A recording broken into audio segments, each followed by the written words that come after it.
May you find happiness and peace, and may your home stand the test of time. Hello guys, welcome back to my channel. My name is Mary. Today I'll be reacting to LGBTQ plus person confronts Frank and call him a bigot. Wow, that was rude. So without further ado, let's get started. Why do you say that if I'm going to be a Christian again, then I need to repent from being LGBTQI plus and then accept this narrow version of the gospel? That to me is like conversion therapy, and the UN and all these other major medical organizations in the US and around the world have called that torture. So for you to stand here and to defend that, that's pretty messed up. There is no objective moral standard unless some kind of God exists. Everything is just a matter of human opinion. And so when you hold up a sign that says that certain people have treated LGBTQ people wrongly, Well, they have, and there's so much evidence for it. Mav, you might be exactly right about that. But I know I am. I have experiences and data to back it up. Okay, well, I'm sorry that people have treated you poorly. But You don't have to go on and spread these bigoted viewpoints on YouTube and Facebook like you do. It's just a bunch of misinformation. You have no idea. You have blood on your hands. Okay, Mav. Do you want to have a conversation, or you just want to... No, I really just would like you to just apologize and turn around and see that what you're doing is harmful. Mav, there's only harm if God exists. Harm is only evil if God exists. And so you're stealing... harm regardless if God exists or not. Thank you, Mav. Let him speak. Let him speak. Thank you for coming. I appreciate people coming here who have a different point of view, but it's got to be a dialogue. It can't be a monologue. And I think that, yes, people who identify as LGBTQ have been treated poorly. But I also think now that Christians are being treated poorly. And both of them are wrong. We ought to respect people even if we disagree with them. Yeah. But that's a moral category. And respect only makes sense as a moral category if there's a moral standard beyond us. Otherwise, everything's just a matter of opinion. If somebody says gay is good, that's a matter of opinion. If somebody says gay is bad, that's a matter of opinion. You have to have a standard. My question to anybody who disagrees is, what is your moral standard? If there is no God, there's no rights to anything. There's no Christian rights, there's no gay rights, there's no transgender rights, there's no human rights. It's just one person's opinion against another.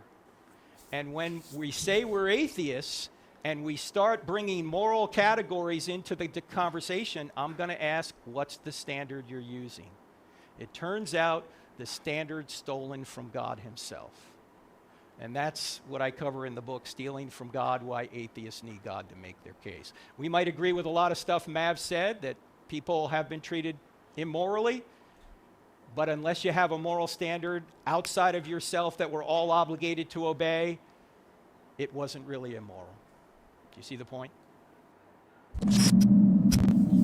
Wow, guys.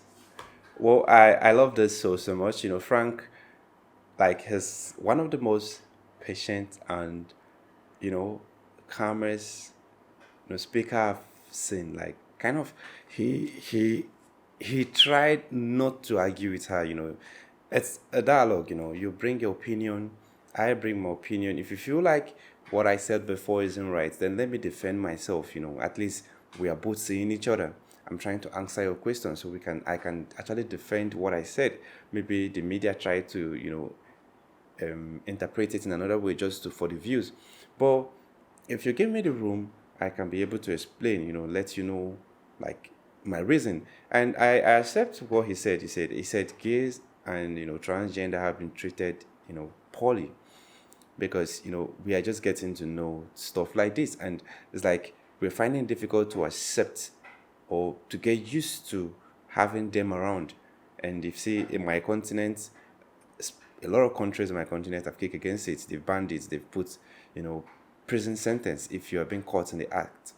So at least in the Western world, you can practice this and you're free. Unlike where I came from. But it does not really matter. What matters is how you see things. I'm a Christian, so there are ways in which I see things and I interpret it based on my belief. I feel like, nah, this is wrong.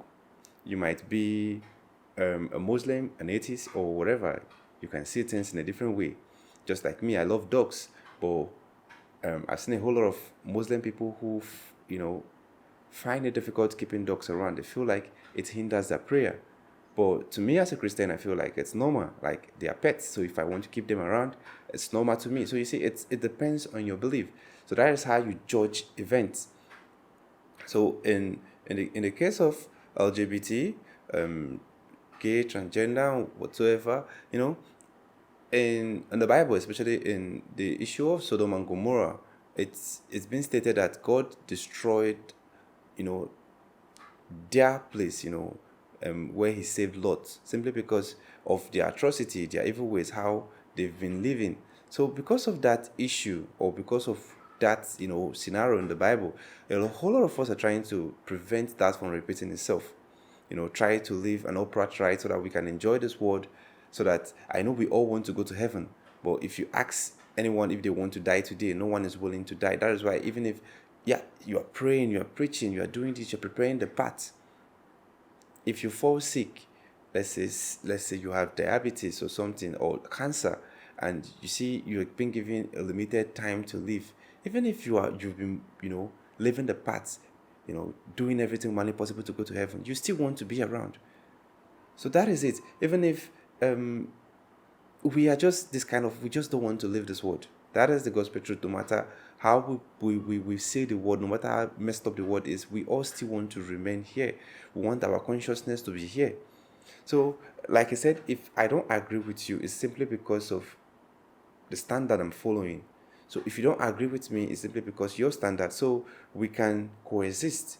Okay, I can see reason why you are doing this, why you can see reason why I'm doing this, then we can live together. That is it. That is how human operate. That is how we've been operating for so long. When you leave your country and go to another country, you try to learn things that happen there. When you come to my country, you try to understand, okay, these people accept this. This is like a norm to them. This is not a norm to them. So I have to, follow their culture. Especially is even in the Bible when Jesus was being asked about the coin, if they should give this coin to, I think, Caesar. I don't know how the issue went in that passage, but Jesus said, "Give what belongs to Caesar, and give what belongs to God to God." So if I am with you or I am coming to you, I have to follow your standard. If you are coming to my end, you have to follow my standard. You don't come to me with your own rule, with your own standard. No, you have to accept my standard, because I will do the same to you. But there's a beautiful one. I love the dialogue. I love how they exchange words, and I love how he was so cool with her. You might not agree with everything I say online, or you might not agree with everything they post about me online, but that does not mean we're enemy. You might be a black man, I might be a white man. You might be a gay, I might be straight. You might be,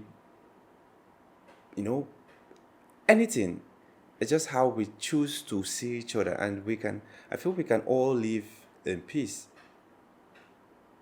The only part I'm having issue with this gay stuff is trying to introduce this lifestyle to, our children. I feel, let them grow up, let them decide for themselves if what they are saying is the right path to follow, or they want to behave like their father and mother. Don't kind of keep on showing it to their face. You see, children are easily distracted. When you keep on showing things to them, they feel like, yes, that is the right path. That is it, because that is why people are going to school.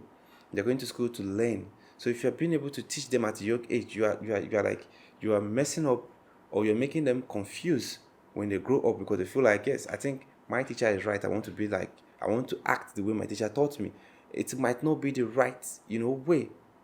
Because if that part is right, I don't think they will be in this world.